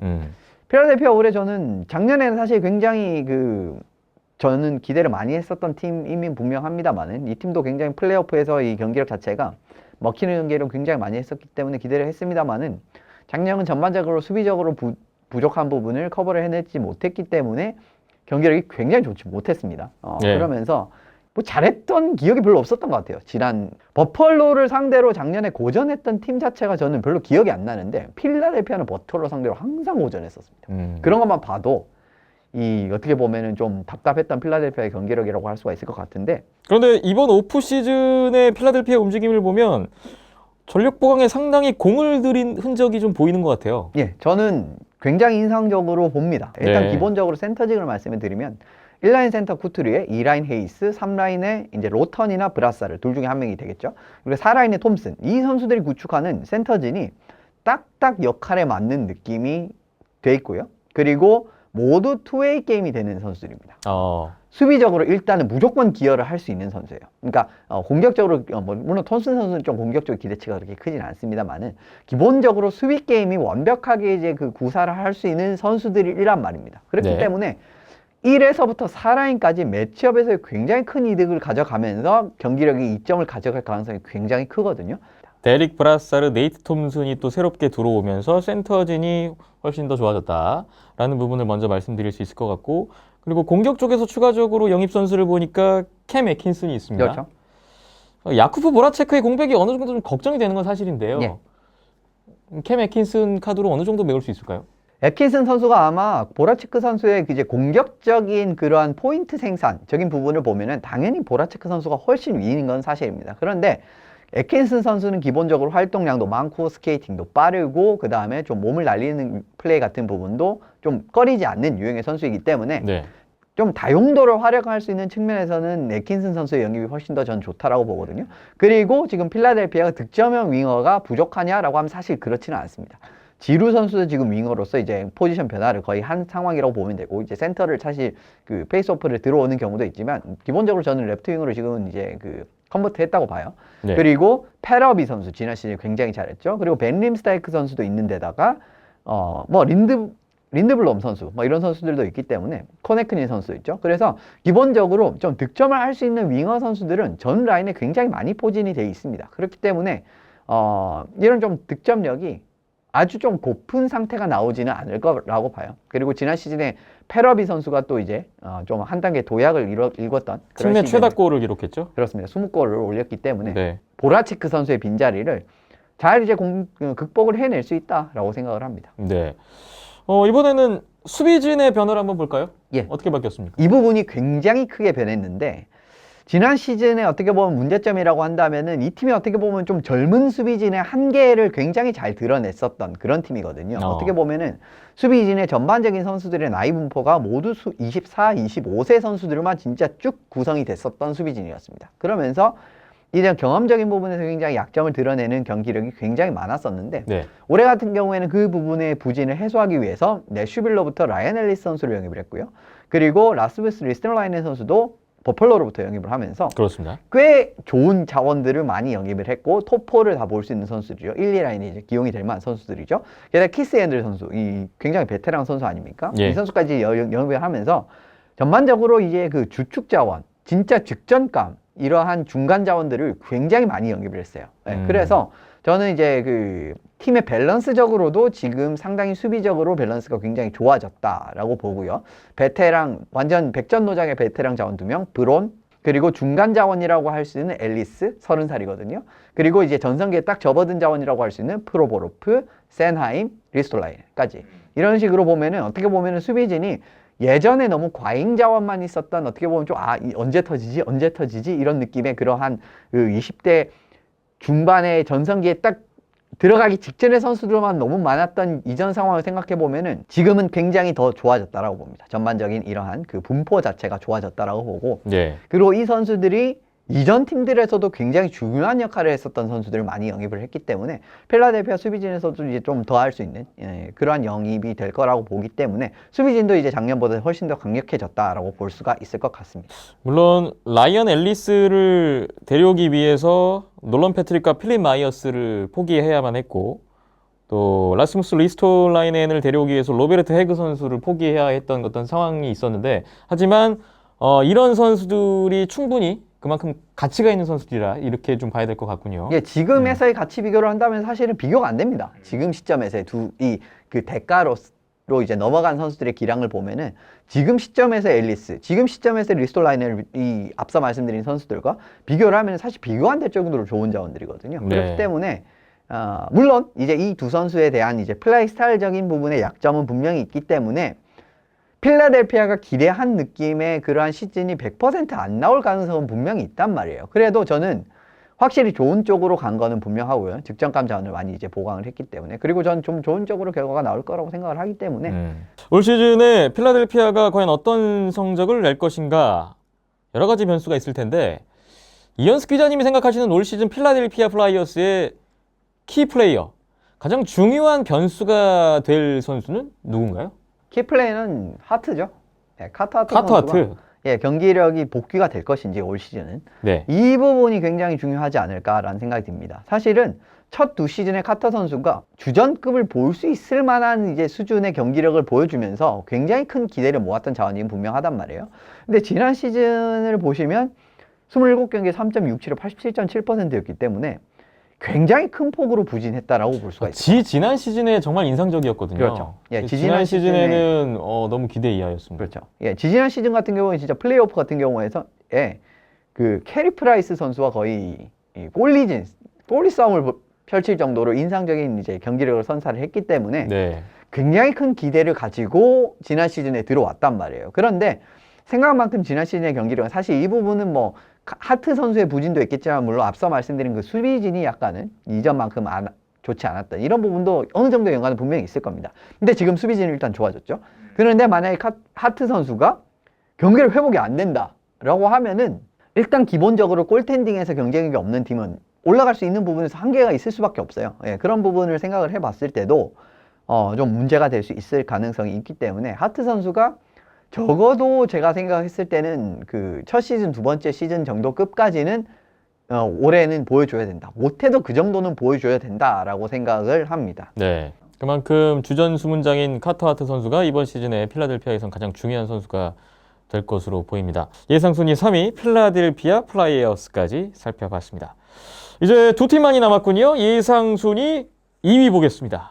캐롤라이나 허리케인스입니다. 캐롤라이나 허리케인스가 지난 시즌에 성적이 좋았습니다. 디스커버 센트럴 디비전 1위로 플레이오프에 올라갔어요. 플로리다 템파베이와의 그 정말 상위권 경쟁 너무나 뜨겁고 치열했는데 결국은 그 경쟁에서 이겼고요. 디비전 1위로 올라갔어요. 1라운드에서 플레이오프 내슈비를 꺾었지만 플레이오프 2라운드에서 템파베이에게 1승 4패로 밀리면서 2라운드 탈락을 했던 캐롤라이나의 지난 시즌이었습니다. 뭐 지난 시즌에도 참 강하고 탄탄한 전력을 보여줬던 캐롤라이나였습니다. 올 시즌, 오프 시즌 보니까 상당히 많은 선수들이 나가고 들어온 걸 또 확인할 수가 있는데요. 선수단의 변화폭이 좀 큰 팀 중에 하나인 것 같아요. 기본적으로 좀 과잉 자원들이 많았습니다. 이제 그 캐롤라이나의 이제 그 로스터를 최근 몇 년간 이제 뜯어보면 네. 비슷한 유형의 선수들이 너무 많은 이제 이런 부분이 있었는데 이런 과잉 자원들을 좀 이제 잘 정돈을 하지 않았나 이런 생각이 드는 이제 이런 움직임이라고 볼 수가 있을 것 같아요. 네. 기본적으로 공격진 같은 부분을 언급을 드리면 체커 유형 같은 느낌의 자원들이 사실 이전에 많아도 너무 많았습니다. 근데 그런 유형의 선수들이 이번에 꽤 이제 정리가 됐다라고 보실 수가 있고요. 그리고 수비진에도 좀 좋은 선수들이 진짜 너무 많았단 말이에요. 그래서 그런 부분도 어느 정도는 이제 어떻게 보면 좀 교통 정리가 되는 느낌으로 보시면 될 것 같고요. 예, 그런 부분에서는 이번 오프 시즌에서의 캐롤라이나의 움직임이 나쁘지 않았고, 그리고 이 움직임 자체가 전력에 큰 해가 될 정도의 움직임이냐라고 하면 그렇지도 않다라고 판단을 하기 때문에 예, 저는 캐롤라이나를 올해도 캐롤라이나가 굉장히 좋은 시즌을 보낼 수 있지 않을까라는 생각이 들었습니다. 이 많은 선수들의 상황에서 정리정돈에 대해서는 좋은 평가를 해주고 계신데 더기 해밀턴이 팀을 떠난 부분에 대해서는 좀 우려의 시각이 있거든요. 예. 어떠세요? 공백이 느껴질 수도 있을 수는 있습니다. 왜냐하면 워낙 이제 기본적으로 1라인에서 활약을 해왔고 공격적으로 이제 워낙 힘을 실어줬던 자원임은 분명합니다. 공격력에서 좋은 평가를 받지만은 결점이 굉장히 큰 선수거든요. 이 선수가 사이즈가 굉장히 큰데 피지컬적인 부분을 플레이를 선호하지 않습니다. 네. 그래서 이런 부분 같은 경우는 플레이오프에 굉장히 큰 약점이 될 수 있는 거죠. 그래서 기본적으로 좀 멘탈도 약한 부분이 있기 때문에 해밀턴이 이 장점은 크긴 합니다만은 결점 같은 부분도 굉장히 큰 자원이기 때문에 네. 이 부분을 디앤젤로 선수로 영입을 했죠. 이제 지난 시즌까지 이제 뉴욕 레인저스에서 뛰다가 네. 아시는 분들 다 알고 계시겠지만 좀 그 빙판 안팎으로 이 선수가 트러블이 굉장히 잡음이 많은 있었어요. 선수거든요. 예. 그래서 상호 계약 해지가 된 이후에 이번에 캐롤라이나가 영입을 했는데 디앤젤로 선수가 이제 그 기본적으로 공격 공격에서는 모든 부분을 다 해줄 수 있는 선수입니다. 그렇기 때문에 어느 정도는 해밀턴 선수의 빈자리를 메울 수 있으리라라고 생각을 하고요. 그리고 이선베어 선수도 이제 퍼본반이라든지 기본적으로 공격에서의 기대치가 있는 선수이기 때문에 이런 선수를 좀 분산해서 잘 영입을 했다라고 보시면 될 것 같습니다. 네. 예, 그리고 이제 수비적인 부분에서도 뭐 이영콜 선수가 영입이 됐기 때문에 좀 수비적으로 탄탄하게 갈 수 있는 자원을 영입을 했고, 그리고 올해 같은 경우엔 저는 슬레이빈, 패시를 이제 붙이지 않을까라는 생각을 하는데, 저는 개인적으로 NHL에서 굉장히 그 고평가를 못 받고 있는 조합이라고 보거든요. 그런데 저는 이 두 선수의 조합은 굉장히 예전부터 말씀드렸지만은 NHL을 지금은 거의 대표하는 수준의 조합이라고 봅니다. 전반적인 이제 이 두 선수의 경기력, 1라인의 페어의 경기력을 다 놓고 봤을 때 이 두 선수만큼 거의 완벽한 느낌의 이제 조합은 별로 없는 것 같거든요. 네. 그렇기 때문에 패시 슬레이빈 이번에 어떻게 보면 또 이제 그 조합이 될 거고, 그다음에 셰이가 있고 베어, 콜, 디엔젤로 이런 식으로 있기 때문에 저는 수비 진넷이 그렇게 그 뭐 약하다라고 이렇게 생각이 되지는 않고요. 그리고 이제 3라인 체커형 공격수도 이제 뭐 잘 보내냈다라는 부분에서 어떻게 보면은 이러한 이 대표적으로 뭐 베어 선수를 때 영입을 한 부분도 또 체커형 유형의 공격수를 이제 보내면서 가능했던 영입이었잖아요. 예. 그러면서 전반적으로 움직임 자체는 저는 괜찮았다라고 생각을 합니다. 그리고 이번 오프 시즌에 또 눈에 띄는 계약이 안드레이 스페치니코프 선수와 8년 6,200만 달러 장기 계약을 맺었습니다. 예. 21살. 뭐 1라운드 지명 출신으로서 뭐 잘 성장을 해주고 있어요. 뭐 당연한 계약이긴 한데 사실. 예. 뭐 8년 장기 계약 맺었습니다. 아크바라스 카잔 유스 출신이죠, 이 선수가. 네. 그런데 1라인에서 이 선수가 워낙 아호, 테레베이넨 선수랑도 호흡이 괜찮고, 그리고 2라인 같은 데 나도 충분히 이제 힘을 보여줄 수 있는 이런 유형의 선수이기 때문에 뭐 장기 계약은 당연한 수순이었다고 봅니다. 이제 이런 부분에서 어떻게 보면 좀 캡이 뭐 많이 늘어났다는 부분은 좀 머리가 아플 수는 있지만, 그래도 이제 그 어떻게 보면 가치는 충분하게 보여줄 수 있는 선수고요. 그래서 올해는 아호, 스베치니코프, 테레베이넨 1라인에, 그 다음에 2라인에 트로첵이랑 니더라이터 조합 괜찮았죠? 그리고 네차스 선수도 지난 시즌 굉장히 경기력이 올라간 느낌을 보여줬었고, 3라인에서 어떻게 보면은 체킹 라인 같은 느낌으로 스털 선수가 센터를 버티고 있고, 코트카니에미 선수 들어왔죠? 그리고 예스페르 파스트, 어떻게 보면 이 두 선수의 좀 부족한 부분이 스피드 같은 부분을 보완을 해줄 수 있는 자원도 들어온 데다가 뭐 4라인에 앞서 말씀드린 체커링 유형의 선수들이 남아 있습니다. 마르티넥, 그 다음에 그 이번에 영입된 조시 리보 같은 선수들이 있기 때문에 데릭 스테판 선수도 올해는 또 4라인 센터로서 들어오게 되거든요. 그래서 전반적으로 저는 공격진도 별 빈틈이 없다라고 봅니다. 그래서 그 작년에 보여줬었던 그 플로리다와 그 템파의 그러한 추격을 그런 뿌리친 그 정도의 모습을 올해도 보여줄 거라고 생각을 하고요. 그래서 올해 좀 높은 위치로 놓았다라고 볼 수가 있을 것 같네요. 상당히 좋은 평가 요소들이 많이 거론이 되고 있는 것 같아요. 기대감이 커지고 있습니다. 근데 저는요, 이 캐롤라이나 허리케인스가 좀 여러 변화가 느껴지는데, 물론 좋은 쪽의 평가도 많이 나오고 있습니다만, 이 부분은 사실 잘 모르겠어요. 어떻게 보면 가장 큰 변화라고 본다면 골텐딩이거든요, 올 시즌에. 주전과 백업을 모두 바꿨습니다. 사실 지난 시즌에는 골리 보강을 안 해서 저희가 이거 골리 보강 안 해도 되나? 라고 이렇게 얘기했던 기억이 있는데, 올 시즌에는 완전히 갈아엎었어요. 예. 이건 뭐 보스턴만큼이나 혹시 그 이상의 지금 골텐딩 개편이 아닌가 싶은데요. 이 부분 한번 볼까요? 완전히 이제 개편이 됐었죠. 근데 사실 이 부분이 이해가 안 되는 건 아닙니다. 그러니까 풀타임으로서의 네덜코비치와 이제 무라제크 선수가 있었잖아요, 어떻게 보면은. 근데 이 두 선수 같은 경우에는 경기력 결점이 있는 선수라고 여러 번 말씀을 드렸습니다. 네덜코비치는 경기력 결점은 사실 아니지만 일단 풀타임 주전으로서 이 선수가 잘할 수 있느냐에 대한 의문은 모르죠. 알 수가 없죠. 예. 그리고 그 플레이오프 때 결과적으로 바실렙스키와의 그 골텐딩 듀얼에서 졌기 때문에 캐롤라이나 수뇌부에서는 그 기대를 좀 충족시키기에는 적합하지 않았다라고 볼 수도 있을 것 같습니다. 그래서 이제 네덜코비치를 보냈다라고 볼 수가 있을 것 같고, 그리고 무라제크 선수도 좀 기복이랑 부상 이 부분은 항상 말씀을 드렸죠. 이 부분이 이제 변수가 있기 때문에 어떻게 보면 뭐 재개가 하지 않을 게 분명했던 자원이었고, 이런 부분을 바꿨는데 프레데리크 안데르센 선수랑 안티란타 선수가 들어왔단 말이에요. 그렇습니다.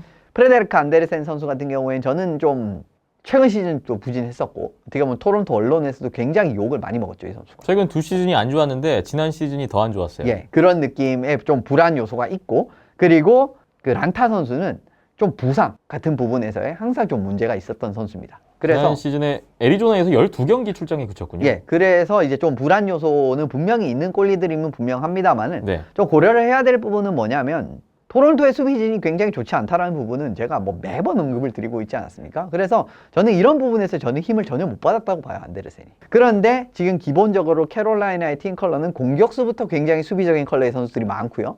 예, 투웨이 게임 되는 당장 1라인의 듀오 아호 테레베이넨이 투웨이 게임이 되는 자원이고 트로첵도 마찬가지고 스털도 마찬가지입니다. 다 이제 수비적으로 굉장히 큰 기여를 할 수 있는 자원에다가 확고한 셧다운 이제 역할 플러스 좋은 이제 공격 지원까지 할 수 있는 슬레이빈 패시도 있죠.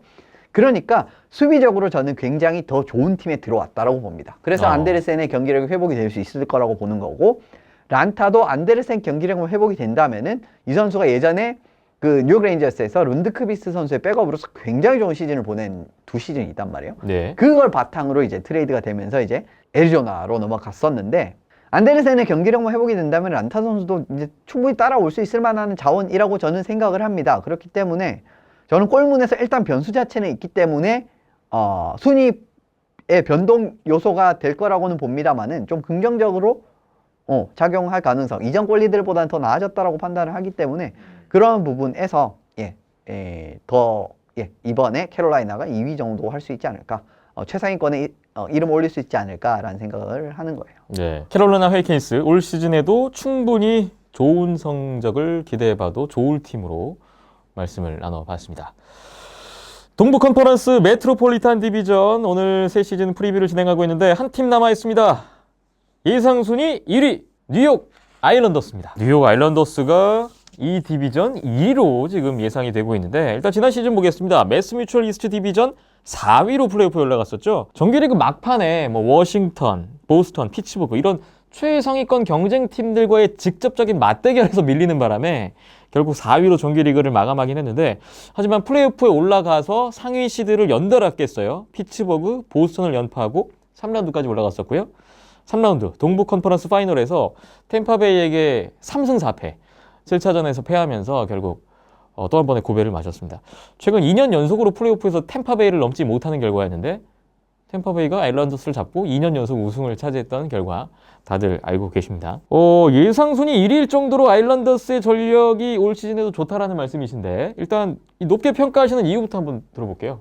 전반적으로 팀 컬러가 저는 완전히 유지가 됐다라고 봅니다. 뭐 큰 전력의 유출이라고 보기는 좀 애매하다라고 이제 보는데, 이제 물론 나간 선수들이 있긴 합니다만은 네. 에벌리 레디 선수 정도 이제 주축 자원 중에서는 이제 유출이라고 보시면 될 것 같아요. 조던 에벌리, 또 수비에서 닉 레디. 그리고 두 선수의 공백 역시 선수진의 깊이가 굉장히 깊은 아일랜더스의 부분 경기력을 생각을 하신다면은 저는 충분히 메울 수 있을 만한 부분이다라고 이제 생각이 드는데, 네. 기본적으로 득점의 윙어의 모습으로 에벌리 선수가 이제 경기 보여줬잖아요.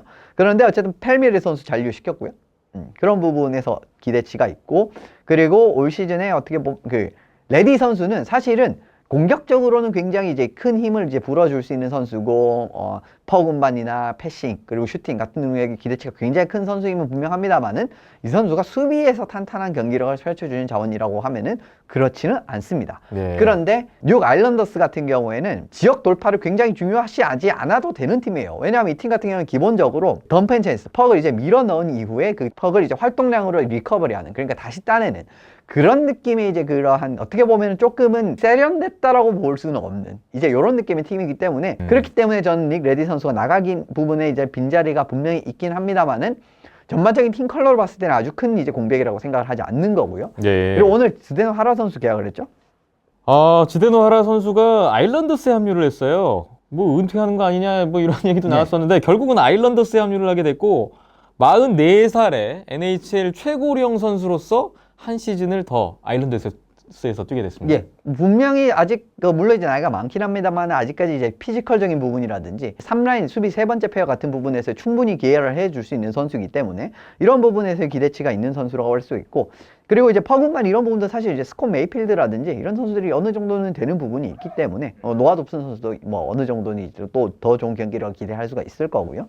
그래서 저는 큰 공백 자체가 나오지 않았다라고 생각을 합니다. 여기에 새로 들어온 선수들 중에 지금 워싱턴과 디트로이트에서 뛰었었던 리아르트 파니크 선수가 합류를 했고, 미네소타에서 잭 퍼리제가 왔어요. 예, 그렇죠. 예. 파리제 선수도 들어왔죠. 이 선수들이 또 이 아일랜더스 컬러에 어떻게 녹아들지도 좀 봐야 될 것 같습니다. 퍼리제 선수의 경기력 자체를 보시면 충분히 먹힐 만한 경기력이라고 봅니다. 기본적으로 이제 부지런하게 뛰고 활동량 같은 부분을 강조하는 이제 트로트 체제라고 할 수가 있는데 네. 딱 맞는 유형의 선수거든요. 정말 퍼리제 선수의 경기력은. 이제 물론 예전만큼의 그런 골을 만들어내는 능력이라든지 공격에서 아웃풋이 그 뉴저지에서 뛰었던 그런 전성기만큼의 경기력이 따라주지 못했기 때문에 바이아웃이 됐다라고 말씀을 드릴 수가 있는데 퍼리제 선수의 경기력 자체를 기본적으로 보면은 트로트 체제에는 그냥 딱 맞는 자원입니다. 그래서 계약의 상세가 나오진 않았지만 이 선수를 잡은 부분도 나쁘진 않다라고 볼 수가 있었고 사실 캡 상황이 그렇게 넉넉한 상황은 아니었다라고 봤거든요. 그런데 네. 올해 같은 경우에 주요 자원들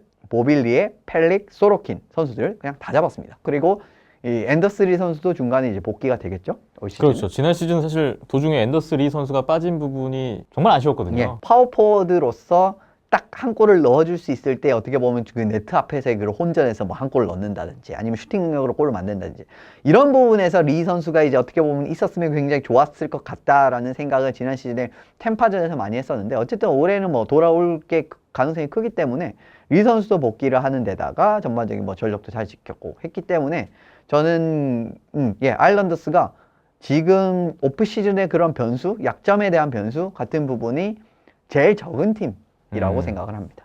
또 여기에 좀 골텐딩 보면 세미언 발라모프 그죠? 그리고 뭐 재계약한 일리아 소로킨 유지가 됩니다. 일리아 소로킨 선수가 지난 시즌에 22경기에 91.8%의 평균 실점 2.17. NHL 데뷔 시즌이었는데 굉장히 잘했죠. 플레이오프 때도 준수했고 예. 성공적인 데뷔 시즌이었습니다. 이제 두 번째 시즌이 어떨지 또 기대가 됩니다. 그죠? 발라모프 선수가 뭐 워낙 예전부터 이제 명성이 이제 그 리그에서 콜로라도의 그런 모습에 있었기 때문에 큰 선수이기 때문에 뭐 실패할 가능성이 적었고 그리고 앞서 말씀드렸듯이 좀 수비적으로 이제 아일랜더스도 굉장히 이제 강조하는 체제이기 때문에 사실 골리들이 그렇게 부담을 가질 만한 팀이 아니거든요.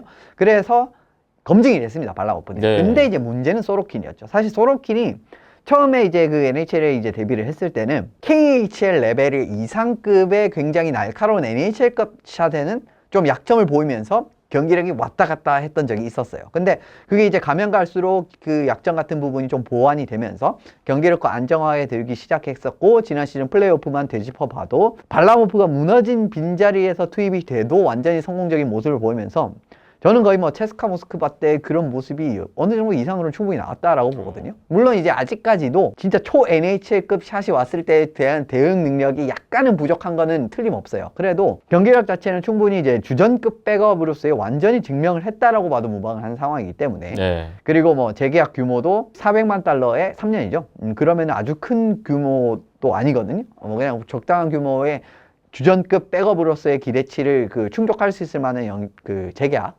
이라고 생각을 하기 때문에 여러모로 아일랜더스가 저는 전반적인 전력으로 봤을 때 크게 빈틈이 느껴지지 않습니다. 이 팀 같은 경우에는. 자, 뉴욕 아일랜더스가 이렇게 전력은 정말 좋게 구축이 되어 있어요. 이제 컵을 노리는 팀이잖아요. 그렇죠. 이 아일랜더스의 우승 도전, 이 우승 도전의 변수는 뭐라고 보세요? 적소의 득점력이 얼마나 그 뽑혀져 나올지에 대한 저는 이런 부분에 대한 좀 불안한 부분은 있어요. 그러니까 워낙 이제 어떻게 보면은 사실 그 바젤 선수도 작년은 좀 득점력이 그렇게 좋았던 시즌은 아니거든요. 왜냐하면 이 선수가 굉장히 수비적인 체제에서도 정말 뭐 풀타임으로 어떻게 보면은 그 경기당 1포인트 이상을 기록한 시즌도 몇 년 전에는 분명히 있었습니다. 근데 네. 작년 같은 경우는 55경기에 45포인트 했어요. 그래서 분명히 1라인 센터기는 하지만은 이 경기당 1포인트 이상이 진짜 완전 S급 엘리트 스코어러 같은 느낌이 작년은 아니었단 말이에요. 그래서 그리고 실제로 작년에 플레이오프에서는 바젤 선수가 굉장히 묶여서 괴로워했던 경기도 상당히 많았습니다. 네. 이런 부분에서 결국은 골을 넣어야 이기는 게임이잖아요. 그런데 좀 승리에 충분할 만한 골을 넣어줄 수 있을 만한 자원이 지난 플레이오프 때도 그랬었고 좀 중요할 때 부족한 부분이 있었단 말이에요. 그래서 예를 들면 보조 득점원인 보빌리에 선수까지 부족을 하게 되면은 그냥 아예 득점에서의 그냥 갑갑한 모습이 나오다가 좀 1, 2라인의 득점에서 이 그 경쟁에서 좀 밀리는 그림에서 지는 게임도 많이 나왔었고 물론 이 팀 같은 경우에는 뭐 시지커스라든지 3라인, 4라인에서 좀 득점을 만들어낼 수 있는 힘이 있는 팀임은 분명합니다만은 탄탄한 마크를 진짜 뚫어내면서까지 진짜 아예 막을 수 없는 창을 하나 정도는 가지고 있어야 되거든요. 네. 근데 저는 아일랜더스는 그게 좀 부족해 보이긴 합니다. 고비가 왔을 때 그렇죠. 좀 답답함이 뭐 시즌을 치르다 보면 경기를 하다 보면 올 수가 있죠, 물론. 근데 그럴 때 사실 좀 풀어줄 수 있는 선수들이 좀 기대가 되는 선수들이 어떻게 보면 좀 경험 많은 좀 베테랑 자원들이 아닐까 그런 생각도 좀 있거든요. 예, 그렇죠. 사실 이번에 어떻게 보면 재계약한 선수들이 뭐 시지커스도 재계약을 했고 어떻게 보면 페이커스를 하면서 재계약을 했죠, 선수는. 그 다음에 펠미어리가 이 합류한 이후에 그렇게 좋지 않았는데 그냥 좀 거액의 재계약을 했어요.